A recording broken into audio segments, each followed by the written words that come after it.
Вот давно хочу вас спросить, а к чему эти бабы на земле водятся, а? Не скажу, голубчик, не скажу. А бабы гэтыя на зямлі водзяцца, відаць, для таго, каб бацькам сваім галаўны боль ствараць. Так ва ўсялякім выпадку адбылося ў музычнай камедыі «Жаніх на дваіх», прэм'ера якой прайшла ў брэсцкім акадэмічным тэатры драмы. Гэта відовішча берасцейцы ўжо ахрысцілі народным мюзіклам. І так, Максім Кукса і Сцяпан Дранко шматдзетныя ўдовыя бацькі. У аднаго 5 дачок, другога прырода ўзнагародзіла ажно 7. Прыходзіць час старэйшых замуж аддаваць, і хаця дочкі для сябе ўжо даўно ўсё вырашылі, у бацькаў на розуме толькі заможныя кандыдатуры. С головой готов я удариться. Бабы, бабы, бабы, девок полон дом.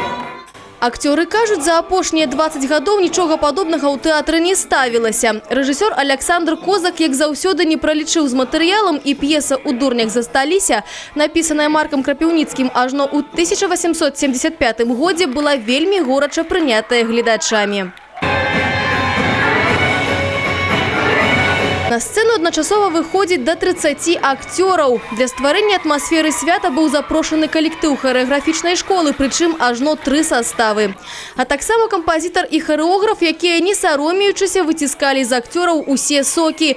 А ўсё дзеля каларытных кур'ёзаў, завадных танцаў і заліхвацкіх песень. Этот спектакль не похож на те спектакли, над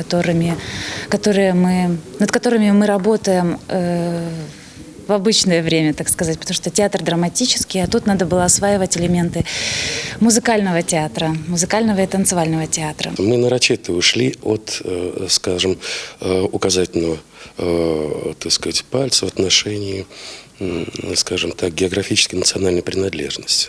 В основе все-таки родство славянских душ. Евген Тарасов у спектаклі не просто актер, ён яшчэ і драматург. Некалькі месяцаў працаваў над перакладам п'есы, адаптаваў яе пад музычную камедыю, пісаў вершы для песень, і вынік перасягнуў усе чаканні.